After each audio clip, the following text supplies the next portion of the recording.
Hola hermanos, ¿qué tal? Amigos que nos están viendo, hermanos de la iglesia, el Cordero y amigos que por alguna razón están viendo este video, les saludamos desde nuestro hogar, todavía confinados en nuestra casa debido al problema del coronavirus.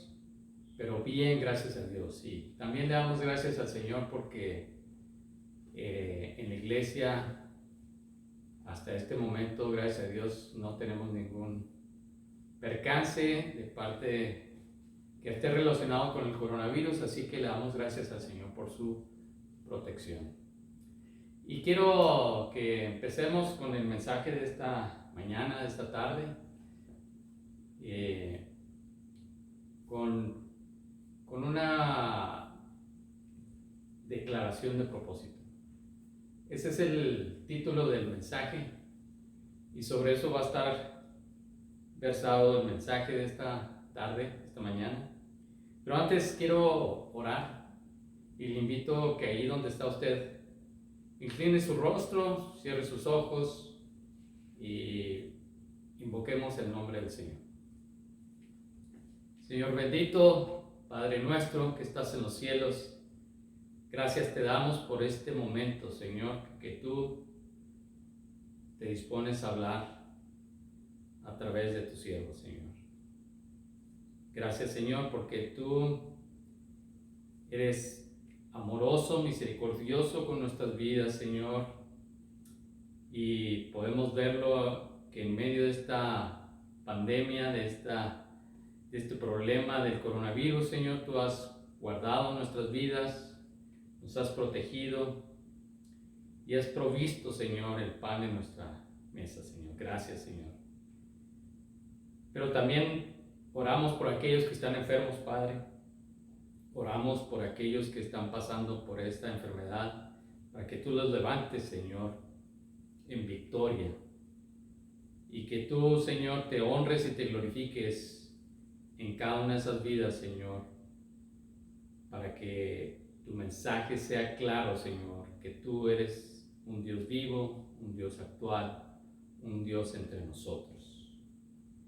Te ruego, Señor, que tú bendigas este mensaje, que lo deposites en el corazón de mis hermanos, de mis amigos, de nuestros conocidos que están viendo este video, y que tú hables, Señor, de una manera poderosa, donde tu nombre sea glorificado, Señor.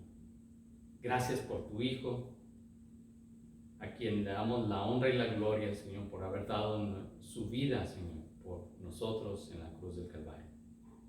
Gracias, Padre, en Cristo Jesús. Pues así hemos titulado este sermón, Declaración de Propósito. Tal vez es un tanto diferente o raro el título, pero a medida que vaya usted escuchando el mensaje va a entender de qué se trata. Y está versado en Hebreos 13, en los versículos del 20 al 21. Y para hacer un poco de antecedentes sobre el libro de Hebreos, como usted debe saber, es un libro donde no se conoce el autor.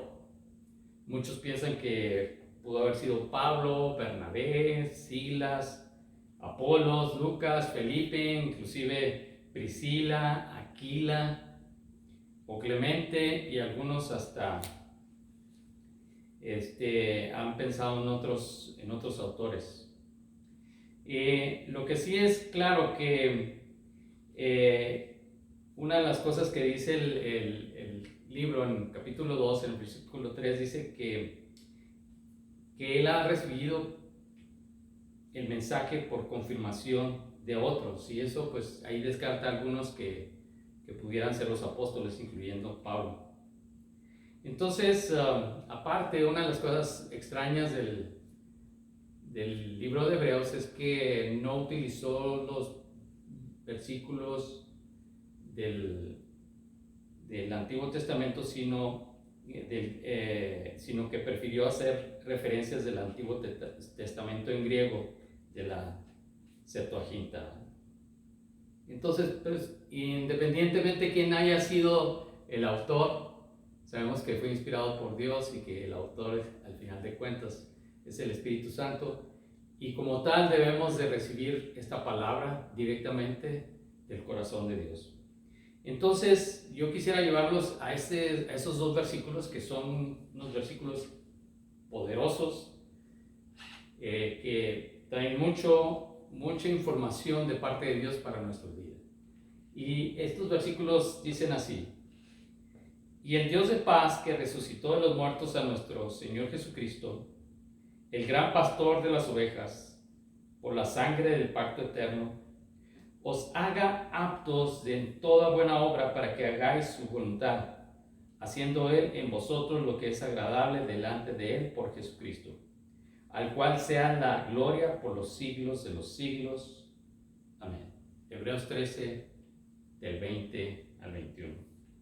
Más adelante, si usted tiene su Biblia, puede leer el 22 al 25, donde dice: os ruego, hermanos, que soportéis la palabra de exhortación, pues os he escrito brevemente. Sabed que está en libertad nuestro hermano Timoteo, con el cual, si viniere pronto, iré a veros. Saludad a todos vuestros pastores y a todos los santos. Los de Italia os saludan. La gracia sea con todos vosotros. Amén. Es un texto precioso que culmina el mensaje de todo el libro de Hebreos. Es una bendición, como se le conoce, final, de que está entregándonos el autor de Hebreos en su carta. Y les recomiendo este tipo de bendiciones que normalmente están al final de las cartas, de las epístolas del Nuevo Testamento. Las podemos ver en las epístolas de Pablo, también las podemos ver en Judas, y también la podemos ver en las epístolas de Pedro. Y son una manera de describir la intención de Dios final sobre esas personas con las que están leyendo la carta, o los oyentes de la carta. Entonces, hace como un resumen de lo que Dios quiere hacer en la vida de los hombres y las mujeres que leen este libro. Y son un excelente texto para entender el propósito divino en nuestras vidas.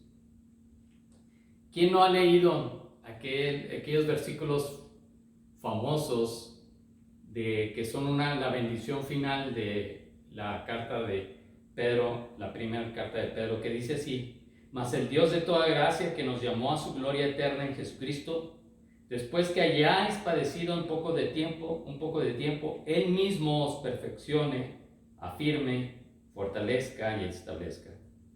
A Él sea la gloria y el imperio por los siglos de los siglos. Amén.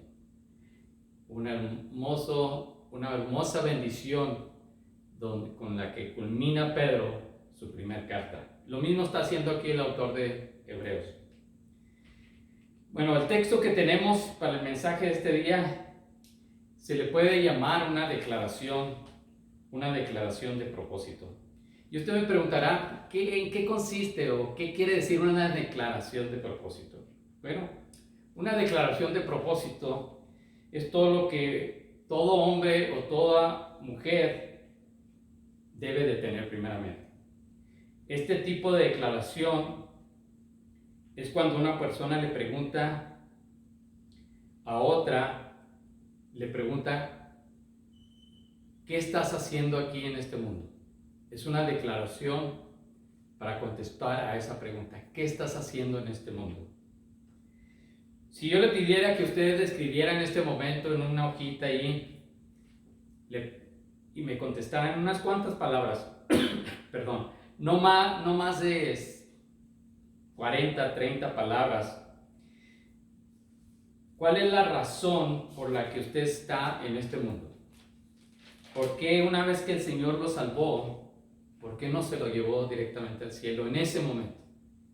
¿Para qué el Señor lo tiene aquí en esta vida todavía? ¿Qué contestaría? ¿Qué escribiría usted en ese pequeño párrafo? Usted puede pensar, pues salvo, ya no puedo ser más salvo porque ya soy salvo. Entonces, ¿para qué Dios lo dejó aquí? ¿Cuál es su propósito? Piénselo seriamente, piense cuál es el propósito que usted tiene en esta vida, en su vida. Y eso es lo que es una declaración de propósito, escribirlas, ¿verdad?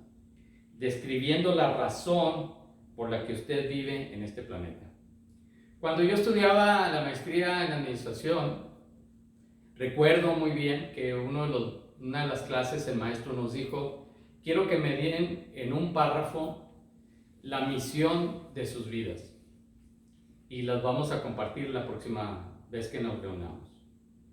Y nos comentó igual, hagan un párrafo no más de 50, 60 palabras donde describen para qué existen ustedes, para qué tienen vida. Y recuerdo cuando regresamos a clase otra vez con este maestro, pues empezamos a compartir cada quien su misión. Y recuerdo haber escuchado a mis compañeros, unos diciendo que que estaban ahí para ser los mejores padres, los mejores esposos, los mejores hijos, los mejores profesionistas, los mejores ciudadanos, ayudando al prójimo, etcétera, etcétera. Y no recuerdo que alguno de ellos haya mencionado a Dios en su propósito. Yo sí mencioné a Dios dentro de esa declaración de propósito, de esa misión que el maestro nos había enseñado. Entonces, algo que nos ayuda a ubicarnos y a reflexionar para qué estamos aquí, no solamente para los creyentes, sino también para la gente que no es creyente, ¿verdad?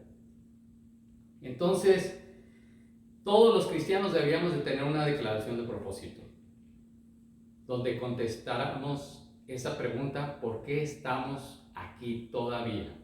¿Por qué Dios no nos ha llevado? Y bueno, este texto nos aclara, nos da pistas, nos da esa información necesaria para entender cuál es nuestro propósito en esta vida como creyentes. Entonces, si usted tiene ahí su Biblia, yo le recomiendo que ahí en el versículo 20, donde está el versículo 20, usted escriba la palabra quién, ahí en su Biblia. Y en el versículo 21, en la palabra apto, usted ponga la palabra qué. Y en el mismo versículo 21, en las palabras por Jesucristo, usted ponga la palabra cómo.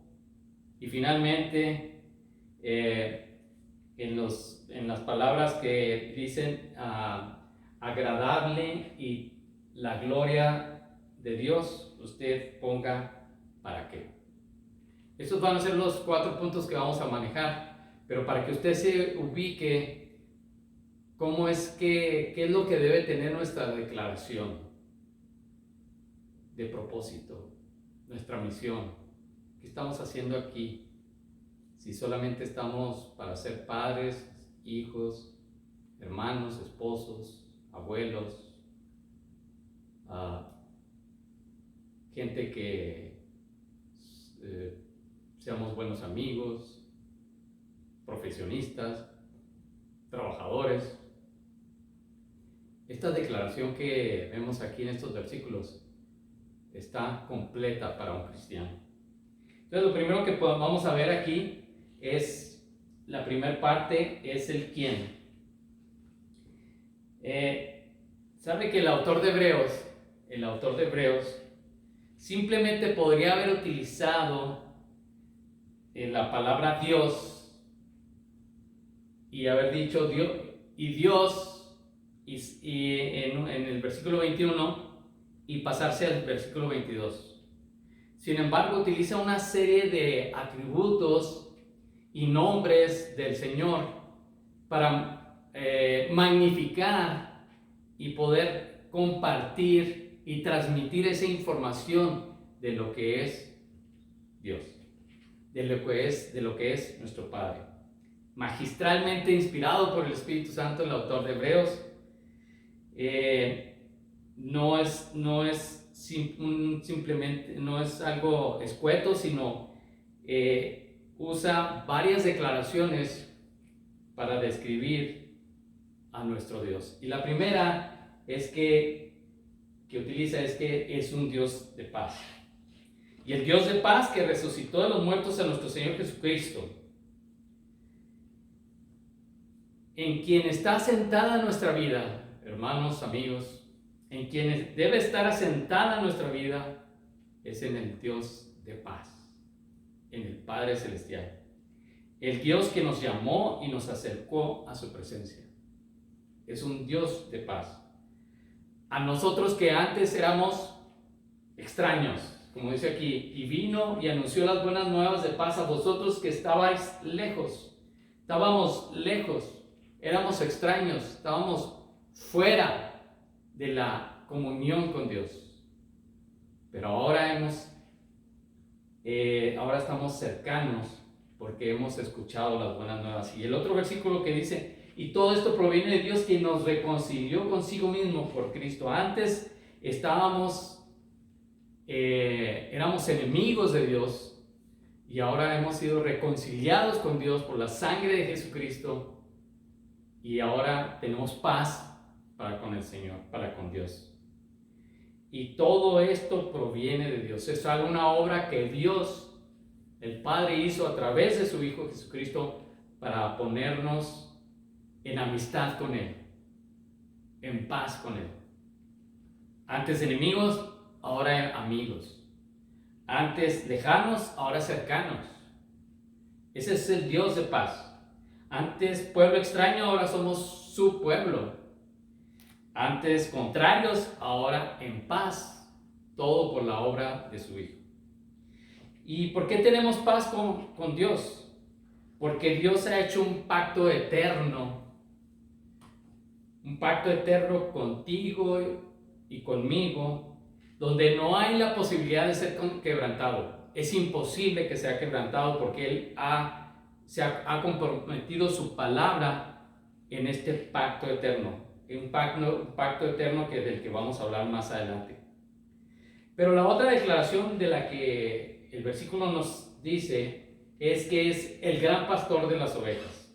No solamente nuestro Dios, ¿quién es nuestro Dios? Es un Dios de paz que nos ha reconciliado, que nos ha puesto como amigos, como pueblo suyo, pero también es el gran pastor de las ovejas.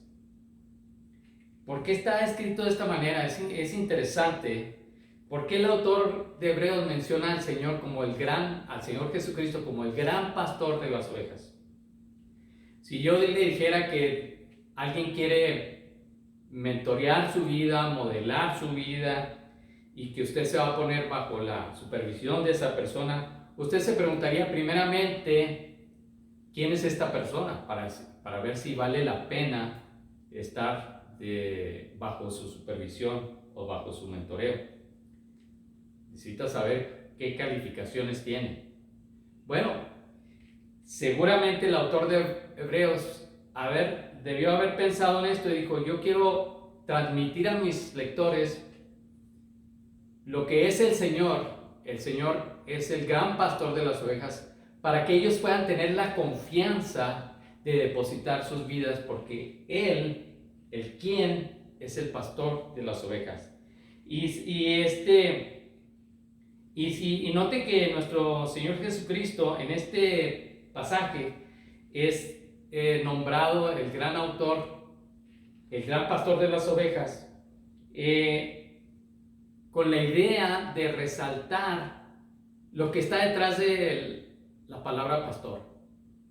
Y lo que podemos ver o entender detrás de esa palabra son de que Él habla de un amor por nosotros, porque es el gran pastor. Habla de que Él tiene cuidado de nosotros.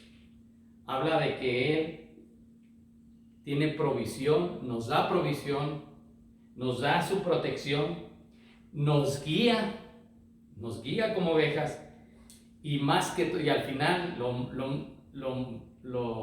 hermoso es que le pertenecemos a Él.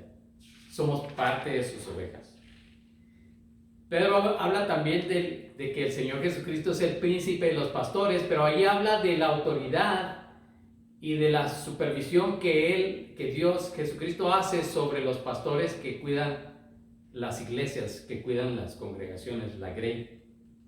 Aquí, en este pasaje, en este título, el autor de Hebreos está hablando de la persona de Jesucristo, que tiene cuidado de nosotros, que nos ama, que nos protege, que nos cuida, que nos guía, que le pertenecemos. Y también podemos ver en quién es, que es un Dios que ha hecho un pacto eterno con nosotros. Y el Dios de paz que resucitó de los muertos a nuestro Señor Jesucristo, el gran pastor de las ovejas, por la sangre del pacto eterno. ¿Qué es este pacto eterno? Nos podríamos preguntar, ¿verdad? El Nuevo Testamento habla de un nuevo pacto.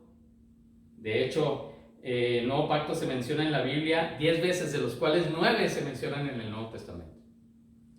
Pero aquí habla de un pacto eterno. ¿Por qué? ¿Para qué de este pacto eterno? Donde está basado sobre la sangre derramada de Jesucristo, y donde está basado sobre la resurrección de nuestro Señor. Es un pacto que está basado en la sangre derramada de nuestro Señor Jesucristo y en la resurrección de nuestro Señor Jesucristo. Entonces, ¿qué es este pacto eterno? Pues en el libro de Hebreos la palabra nuevo pacto, como les comentaba, se menciona solamente 4 veces, pero el autor de Hebreos utiliza este nuevo término, pacto eterno, para dar otro énfasis. Y déjenme explicarle por qué. Porque en el nuevo pacto, el énfasis está en que ahora tenemos la humanidad, el creyente, la persona que vive en el mundo, en este momento, tiene una relación con Dios diferente a la que tenía en el Antiguo Testamento, con el viejo pacto. Ahora el creyente es templo del Espíritu Santo, es templo de Dios. El Dios mora en su vida, mientras que en el Antiguo Pacto, en el Antiguo Testamento, no era así. Entonces, en el Nuevo Pacto va muy relacionado para describir nuestra relación con el Señor Jesucristo en esta nueva era, en la era de la iglesia, Entonces, pero ahora tenemos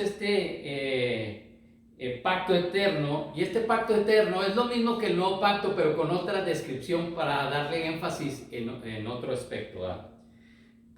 ¿Y por qué el autor de Hebreos lo utiliza? Porque él quiere dar un énfasis en mostrar el amor de Dios para ti y para mí. Fíjense qué hermoso podemos ver en este pacto eterno el amor de Dios descrito, subyacente está el amor de Dios en este título del pacto eterno. Porque déjeme hacerle una pregunta. ¿Cuándo fue la primera vez que Dios le amó?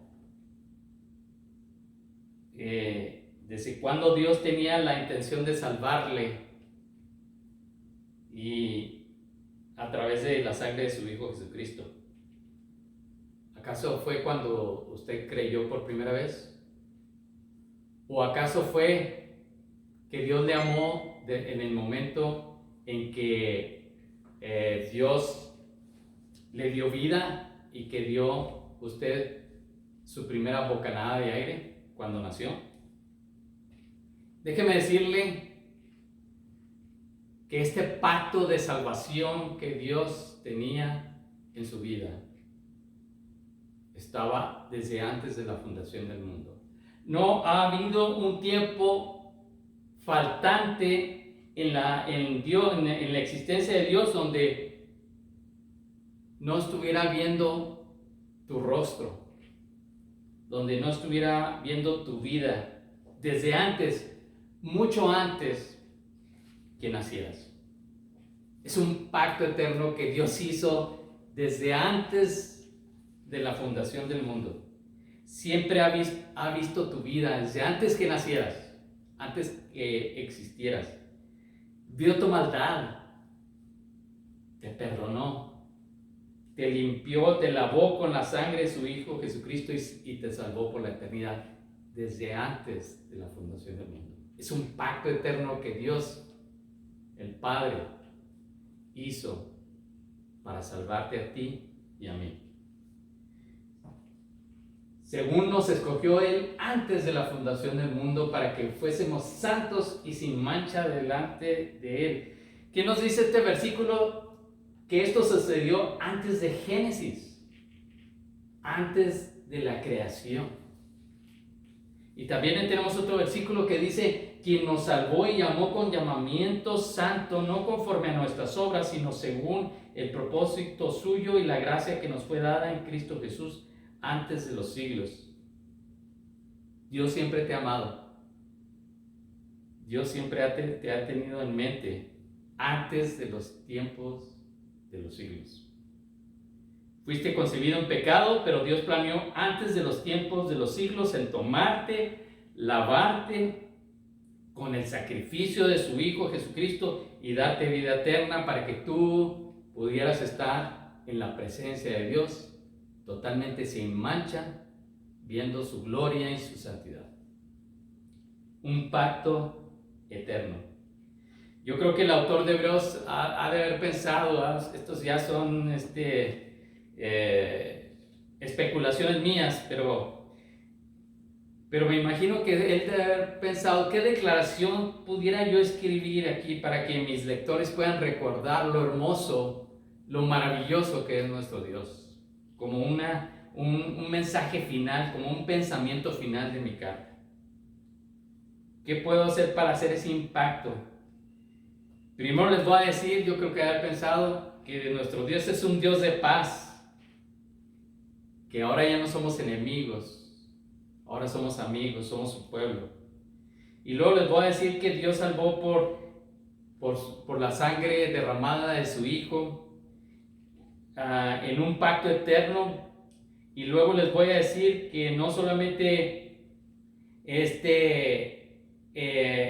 eso, sino que también les voy a decir que es el gran pastor de las ovejas. Un título que estaba reservado solamente para Jehová Dios en el Antiguo Testamento. Jehová Ra. Jehová es mi pastor, ahí en el Salmo 23. Ahora, ese mismo título lo tenemos en nuestro Señor Jesucristo, resaltando sus cuidados, su provisión, su guía, su dirección, su liderazgo en nuestras vidas. Entonces, es una declaración de propósito, una declaración que debemos de tener en nuestra vida y debe estar fundamentada en lo que es Dios. ¿Quién es Dios? Un Dios de paz, un Dios que declaró un pacto eterno, un Dios que es el gran pastor de las ovejas. Pero continuemos con el siguiente versículo, el versículo 21 dice: os haga aptos para toda buena obra, para que hagáis su voluntad, haciendo Él en vosotros lo que es agradable delante de Él por Jesucristo, al cual sea la gloria por los siglos de los siglos. Amén. Dios nos quiere hacer aptos y nos hace aptos, capaces. Es una palabra esta de aptos, es una palabra que se usa en otras partes de la Biblia y lo podemos entender y que es traducida en otras partes de la Biblia de otra manera. Por ejemplo, ahí en Mateo 24, cuando el Señor estaba viendo a Pedro y Andrés, que remendaban sus redes antes de que fueran llamados, remendaban, es la misma palabra de aptos. También vemos otro versículo ahí en Efesios 4, el 11 al 13, y él mismo constituyó a unos apóstoles, a otros profetas, a otros evangelistas, a otros pastores y maestros, a fin de perfeccionar. Esa palabra perfeccionar es la misma que se utiliza aquí en Hebreos, aptos, a fin de perfeccionar a los santos para la obra del ministerio, para la edificación del cuerpo de Cristo, hasta que todos lleguemos a la unidad de la fe y del conocimiento del Hijo de Dios, a un varón perfecto, a la medida de la estatura de la plenitud de Cristo. También hay otro versículo en Pedro, en 1 Pedro 5:10. Mas el Dios de toda gracia, que nos llamó a su gloria eterna en Jesucristo, ahorita lo acabamos de leer, después que hayáis padecido un poco de tiempo, Él mismo os perfeccione, afirme, fortalezca y establezca. Él mismo os haga aptos, os perfeccione, la misma palabra que el autor de Hebreos utiliza. Y otro pasaje que usted seguramente conoce, lo ha leído muchas veces, inclusive sabrá de memoria estos versículos, donde dice en 2 de Timoteo 3, del 16 al 17, toda la escritura es inspirada por Dios, toda, absolutamente, y útil para enseñar, para redarguir, para corregir, para instruir en justicia, a fin de que el hombre de Dios sea perfecto, enteramente apto, en el versículo de Timoteo dice preparado, enteramente preparado para toda buena obra. Apto. Entonces podemos entender lo que está tratando de decir el autor de Hebreos, que Dios nos hace capaces, nos perfecciona, nos capacita, nos prepara para algo en nuestra vida. Y debe ser nuestro deseo y nuestro anhelo ser preparados, perfeccionados, capacitados para el Señor. Nuestro propósito debe ser capaces, ser aptos, ser entrenados, ser perfeccionados para toda buena obra, no solo en un departamento, no solo en una especialización. Así dice el versículo, aptos en toda buena obra. A veces queremos manejar las iglesias como empresas, ¿verdad? Y si usted ha trabajado en una empresa o en una organización secular, o en una institución educativa, o qué sé yo, en un negocio, en una organización en general, pues ahí están bien departamentalizados, hay departamentos en cada organización, y entonces están los de finanzas, los de contabilidad, están los de operaciones, los de estrategia, los de planeación, están los de logística, los recursos humanos, están los de mantenimiento, los de seguridad, hay una serie de departamentos en las organizaciones, y cada departamento está bien establecido y hay definición y división de responsabilidades, de tal manera que los de finanzas no andan haciendo ventas, ni los de ventas andan dándole mantenimiento al edificio, ni tampoco los de recursos humanos andan dando algún tipo de instrucción en cuanto a cómo embarcar, cómo hacer la logística de sus productos. Y cada uno en su área no se sale y está bien establecido. También Dios ha organizado sus iglesias y ha repartido dones de acuerdo a su sabiduría.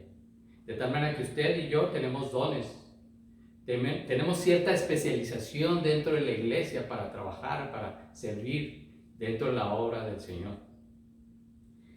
Sin embargo, esto no es exclusivo. Si yo soy pastor, o si yo soy maestro, o si yo estoy en alabanza, o si yo estoy haciendo en la visitación, si yo estoy en la consejería, no es exclusivo lo que debo de hacer. Vaya, no debe ser todo lo que debo de hacer. Las grandes iglesias, y hablo de las grandes iglesias no por el número de miembros que tienen, sino por el impacto que tienen dentro de su comunidad, ya sea pequeña la congregación o grande en número de miembros. Yo evalúo una iglesia por el impacto que tiene en su comunidad. Las grandes iglesias son así, son grandes porque sus miembros participan con esos dones que Dios les ha dado, esa especialización, pero también participan en todas las demás áreas y siempre están dispuestos a ayudar. Y no están con una palabra o de decir, no, pues yo soy del departamento de niños, eso no me corresponde, yo no visito, yo no aconsejo, yo no sirvo aquí. No, en la iglesia todos ayudamos en todo en donde se necesita. Si bien es cierto, tenemos un don, tenemos una especialización, pero eso no nos obstaculiza, no nos aleja de servir en otras áreas de buena gana, con amor, apoyando, bendiciendo a nuestros hermanos para la gloria de Dios. Somos como los médicos generales, o sea que podemos tratar cualquier cosa, cualquier enfermedad de un paciente, pero también somos médicos especialistas. Podemos manejar los dos roles. Y déjeme también hacer énfasis en esto de que en toda obra buena y obras que sean su voluntad. Y quiero hacer la diferenciación entre esto y lo que el autor de Hebreos nos está tratando de decir aquí. Son dos condiciones en lo que debemos de trabajar nosotros, en lo que yo debo de tener como propósito en mi vida, en mi declaración, hacer obras buenas de acuerdo a su voluntad. Y qué curioso, porque usted podría pensar, pues toda buena obra debe ser voluntad de Dios. No necesariamente. Déjenme darle un ejemplo. Una buena obra es predicar, pero si yo voy y predico a un antro, a una cantina, en un lugar donde la gente está borracha y drogada, no van a escuchar el evangelio. Entonces, seguramente en la mayoría de los casos, no quiero con esto limitar a Dios, pero seguramente en la mayoría de los casos no será la voluntad de Dios que predique en esos lugares. También, la voluntad de Dios es de que prediquemos, pero ¿será la voluntad de Dios para mi vida que yo vaya y predique, me vaya como misionero a Rusia? Es una buena pregunta. Es una buena obra predicar, pero ¿será que Dios me quiere en aquellos lugares, en Siberia, en las estepas rusas? Entonces, lo que nosotros debemos de poner en nuestra vida delante de nosotros son esas obras buenas sometidas a la voluntad de Dios. Y eso es lo que el autor de Hebreos nos está tratando de decir aquí. Entonces, debemos ser aptos, debemos estar capacitándonos, perfeccionándonos, preparándonos para las buenas obras de Dios que están dentro de su voluntad. Y la siguiente parte del versículo es el cómo.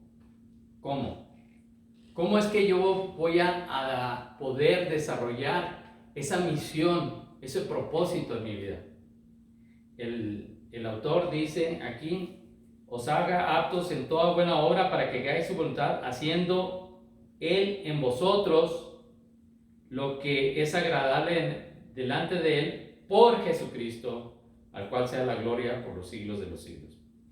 Dios obra a través de su Hijo, el Padre. Dios está haciendo en nosotros su obra por medio de Jesucristo, por medio de Él.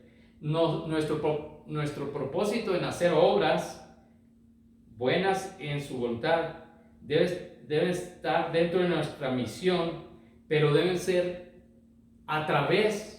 por medio de nuestro Señor Jesucristo.